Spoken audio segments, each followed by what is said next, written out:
अच्छा, ये हम लोग का आज का पहला सम है। ये सम में क्या बोला है इन to alloys A and B the ratio of zinc to tin is 5:2 and 3:4 respectively। अच्छा, दो एलॉय है। दो एलॉय कैसे बनता है? दो धातु के मिक्सचर से। यहाँ पे जिंक और टीन है, इन दोनों का मिक्सचर से एलॉय बना हुआ है। वो उसी एलॉय का बात हम लोग यहाँ पे कर रहे हैं। ठीक है, तो पहला एलॉय में 5:2 के रेशियो में है और दूसरे एलॉय में 3:4 के रेशियो में है, जिंक एंड टीन। अभी पहले एलॉय से हम लोग 7 kg ले रहे हैं, alloy of A, and 21 kg ले रहे हैं एलॉय ऑफ बी से, एंड आर मिक्स टुगेदर। उसके बाद हम लोग मिक्स कर रहे हैं to form a new alloy. नया तरीके का एलॉय बनाने के लिए हम लोग ए टाइप ऑफ एलॉय से 7 kg और बी टाइप ऑफ एलॉय से 21 kg लिया है।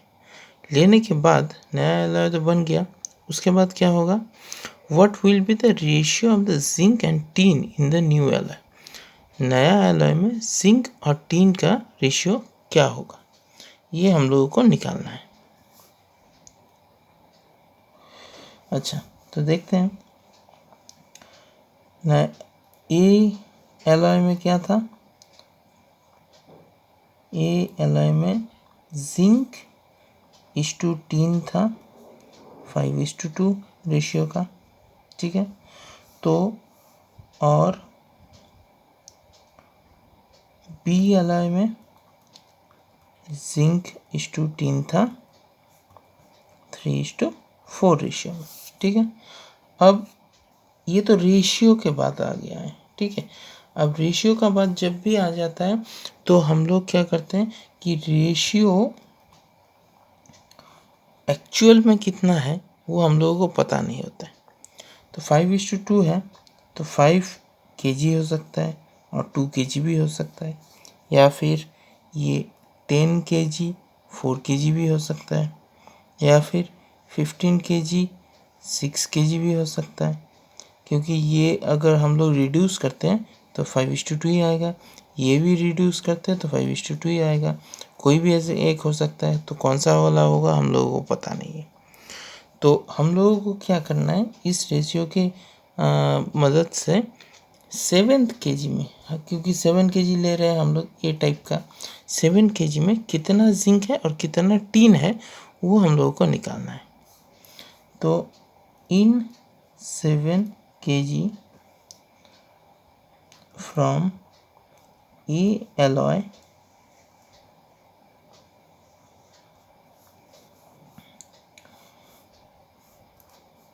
जिंक कितना है, कैसे निकालेंगे? 5:2 है, जिसको निकालना है उसको हम लोग रखेंगे न्यूमरेटर में, ऊपर में फ्रैक्शन का। फिर डिनोमिनेटर में रेशियो, जो दोनों का रेशियो है उन दोनों का सम करेंगे और मल्टीप्लाई कर देंगे कितना ले रहे हैं, टोटल अमाउंट जो केजी में है यहाँ पे, टोटल वेट। ठीक है, तो 7 kg। ठीक है, तो इसको सॉल्व कर देंगे। 7 7 कैंसिल हो गया, 5 kg जिंक ले रहे हैं हम लोग 5 kg।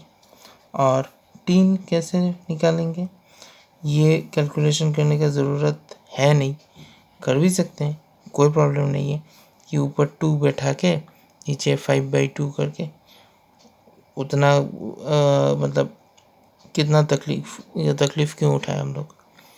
7 से 5 माइनस कर देंगे, 7 टोटल है एलॉय का, 5 तो निकल गया जिंक का 2 kg।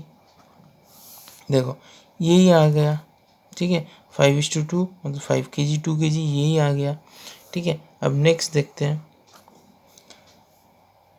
नेक्स्ट वाला बी के लिए इन कितने, इसका कितना है 21 kg, 21 kg का 21 kg का in 21 kg from B alloy B L से ले रहे 21 kg।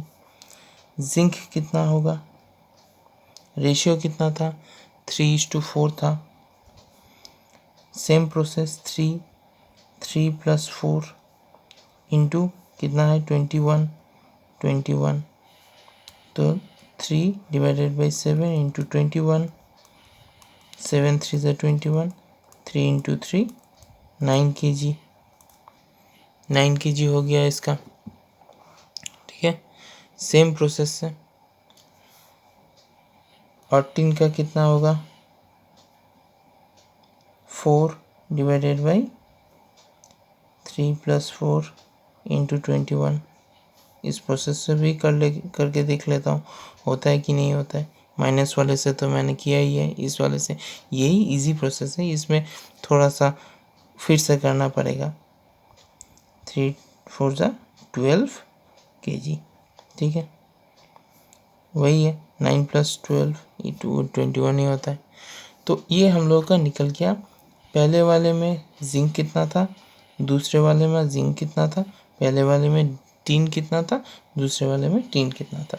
अब नया वाले का न्यू रेशियो में क्या करेंगे, जस्ट जिंक इस टू टीन जब होगा, दोनों में से जिंक को उठा लेंगे। जिंक के लिए इसमें जिंक का कितना था, 5 kg था।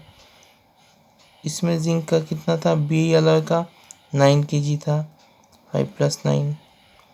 टीन का इसमें कितना था, 2 kg था। और टीन का बी एलॉय में कितना था, 12 था।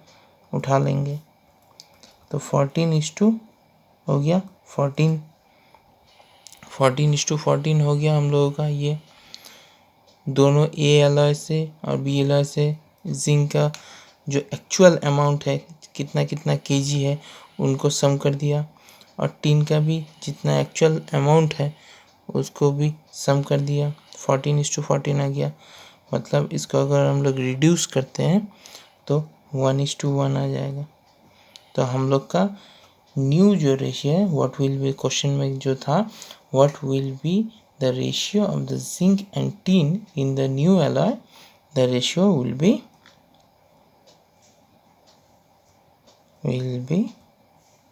1:1। यही हम लोग का आंसर हो गया।